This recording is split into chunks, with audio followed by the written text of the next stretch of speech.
मित्रों नमस्ते। BA भागदौड़ सेमेस्टर 3 पेपर 5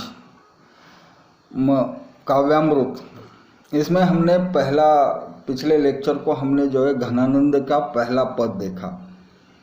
जैसा कि हमने पहले ही कहा है कि घनानंद जो है श्रृंगार रस के कवि है, रोमांटिक कवि है, लेकिन उनका रोमांस जो है वह विरह पक्ष को अधिक जो है वह चित्रित करता है। प्रेम के संयोग पक्ष को घनानंद ने अधिकतर चित्रित नहीं किया। ये जो दूसरा पद है यह भी विरह पक्ष का ही जो है वह चित्रण करता है। अपने प्रेमी का वर्णन करते हुए ये प्रेमिका कहती है, मोहन अनुपरूप सुंदर सुजान जू को, ताही चाही मन मोही दशा महामोह की। अनोखी हिलग दैया, बिछड़े तो मिले चाहे मिले ही तो मारे जाए खरक बिछोह की। कैसे धरो धीर बीर, अति हो असाधी पीर, जतन ही रोग याही नीके करी टोह की। देखे अनदेखे तही अटक्यो आनंद घन, ऐसी गति कहो कहा चुंबक और लोह की। मित्रों, घनानंद की एक बड़ी ही प्रसिद्ध उक्ति है, भाषा कैसे भी हो बस भाव चाहिए मित्र।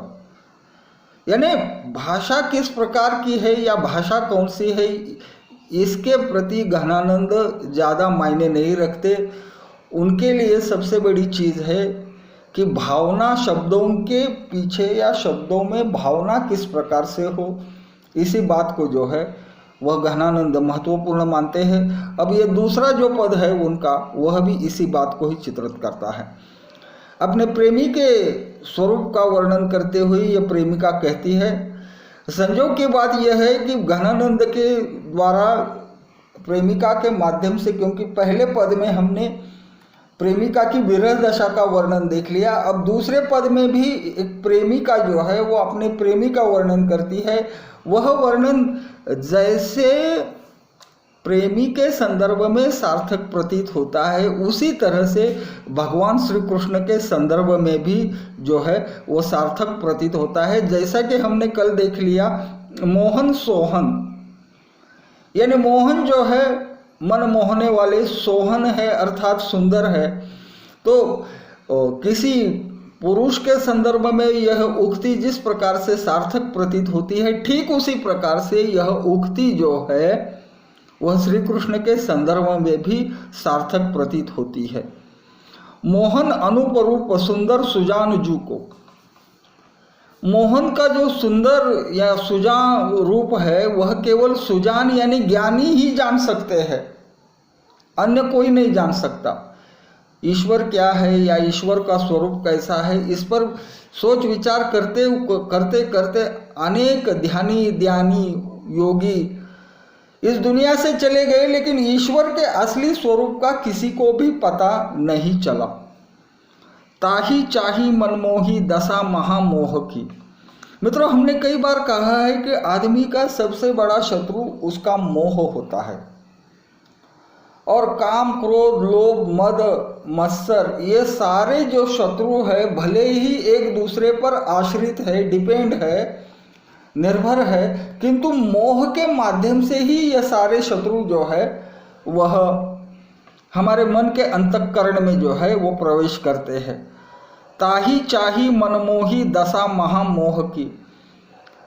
मिर्जा गालिब का एक खूबसूरत शेर है, जिंदगी यूं ही गुजर जाती क्यों तेरा राह गुजर याद आया। अरे मेरी ज़िंदगी तो ऐसे वैसे गुजर ही जा सकती थी, लेकिन तुम्हारी राह मुझे क्यों याद आई, तुम्हारी राह पर मैं चला गया और इसी के कारण मेरे जीवन का जो है वह अंजाम हुआ है, मेरी ज़िंदगी इस कदर बिखरी हुई है। तो गालिब ने जो बात कही है वही बात यहाँ घनानंद भी कहते हैं, चाही ताही मन मोही दशा महामोह की। ये प्रेमिका कहती है कि मैंने तुझको चाहा, तुमसे प्रेम किया, और ये महामोह, मोह सादा नहीं है, साधारण नहीं है, ये महामोह है। यानी इस मोह से या इस मोह के चुंगल से निकलना बड़ा मुश्किल है। यह घनानंद की जो चित्रित नायिका है वह कहती है, अनोखी हिलग दिया बिछड़े तो मिले चाही। प्रेम की जो दशा होती है बड़ी विचित्र होती है। जब मिलन होता है तो विरह का भय होता है, और जब विरह होता है तब मिलन की आकांक्षा फिर एक बार जागृत होती है कि कब अपने महबूब से, अपने प्रेमी से अपना मिलन होगा, क्योंकि अब तो विरह की दशा शुरू हुई है। मिले हूँ मैं मारे जा रे खरक बिछोह के, मिलन के समय में भी जो है मन में बिछोड़ने की जो बिछोह अर्थात बिछड़ने की जो भय है वह भय सदैव जागृत रहता है। तो इस प्रकार से हमने ये देख लिया कि प्रेम के मिलन के पक्ष में भी जो है वह विरह आदमी का पीछा नहीं छोड़ता। आगे वो कहती है कि कैसे धरो धीर वीर आती हो असाधी पीर। हे वीर, अपने प्रेमी को पुकारते हुए कहती हो कि मैं कैसे धीर धरूं, क्योंकि ये जो प्रेम की पीर अर्थात पीड़ा है ये असाध्य है, इस पर कोई दवा नहीं मिलती और न दुआओं से काम चलता है। संक्षेप में घनानंद जो है वह प्रेम की पीड़ा को इन शब्दों में अभिव्यक्त करते हैं कि जिसके द्वारा यह बात स्पष्ट हो जाती है कि प्रेम की जो दशा है वह अति दारुण होती है, बहुत ही जो है वो डरावनी होती है। इसी बात को घनानंद स्पष्ट करते हैं। जतन ही रोग याही नीके करी टोह की। कोई प्रेम को अगर हम जतन भी करना चाहते हैं तो क्या होता है, प्रेम का रोग लग जाता है और नीके करी टोह की, वो प्रतीक्षा जो है टोहने की वो कभी खत्म नहीं होती। देखे अनदेखे तही अटक्यो आनंद घन। अरे आनंद घन कहते हैं, जैसा कि हमने कल के लेक्चर को कहा था कि घनानंद, घन आनंद, आनंद घन, ऐसे कई नामों से जो है वो उन्होंने कविता लिखी है, और ये जो पद है ये आनंद घन इस नाम से उन्होंने लिखा है। देखे अनदेखे तही अटक्यो आनंद घन।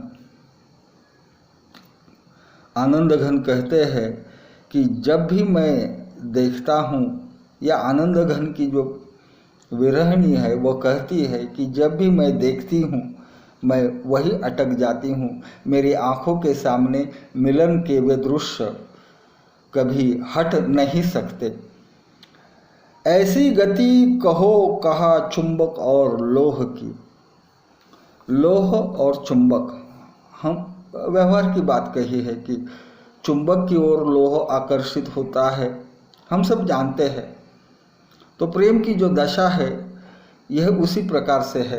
अंग्रेजी में एक मशहूर कहावत है कि positive and negative poles are always attracted, कि घन और ऋण दोनों एक दूसरे की ओर जो है, धन और ऋण ये दोनों एक दूसरे की ओर जो है वो आकर्षित होते हैं। उसी प्रकार से स्त्री पुरुष भिन्न लिंगी व्यक्ति जो है वो परस्पर आकर्षित होते हैं। ये कोई मतलब रोज़मर्रा के जीवन में महसूस करने वाली बात हमने यहाँ कह दी है। इसके लिए कोई मनोविज्ञान या फ्रायड की साइकोलॉजी या यूंग बाइलर की साइकोलॉजी पढ़ने की कोई भी ज़रूरत नहीं। तो जिस प्रकार से लोहा चुंबक की ओर आकर्षित हो जाता है, ठीक उसी प्रकार से प्रेमिका या प्रेमी दोनों एक दूसरे की ओर आकर्षित हो जाते हैं। और यही जो है वह प्रेम की असलियत है, यही प्रेम का जो है सच्चा स्वरूप है, यह घनानंद ने यहाँ स्पष्ट किया है। तो इस प्रकार से ये दूसरा पद जो है इसमें प्रेमिका कहती है कि मेरे प्रीतम का, मेरे प्रियतम का रूप जो है अनुपम है, अर्थात उस रूप की, अनुपम होने के कारण उस रूप की किसी को उपमा भी नहीं दी जा सकती। वियोग में मिलन की आकांक्षा, और जब मिलन होता है तो उस समय वियोग का भय होता है। यह जो प्रेम का दुख होता है या प्रेमी का जो दुख होता है, उसी दुख को जो है वो रचनाकार घनानंद ने यहाँ स्पष्ट किया है। और खुद को वह लोहे की उपमा देती है और अपने प्रेमी को जो है वो चुंबक की उपमा देती है। जिस प्रकार से लोह चुंबक की ओर आकर्षित हो जाता है, ठीक उसी प्रकार से वो कहती है कि मैं अपने प्रेमी की ओर आकर्षित हो जाती हूँ। और यही वजह है कि घनानंद की जो कविता है वह इस कारण आज भी जो है वो बड़े चाव से पढ़ी जाती है, जिसमें प्रेम के विविध पक्षों का जो है वह कवि ने चित्रण किया है। तो यहाँ आज दूसरे पद को हमने खत्म किया। आने वाले लेक्चर में हम गहनानंद का जो है वो तीसरा पद देखेंगे। धन्यवाद।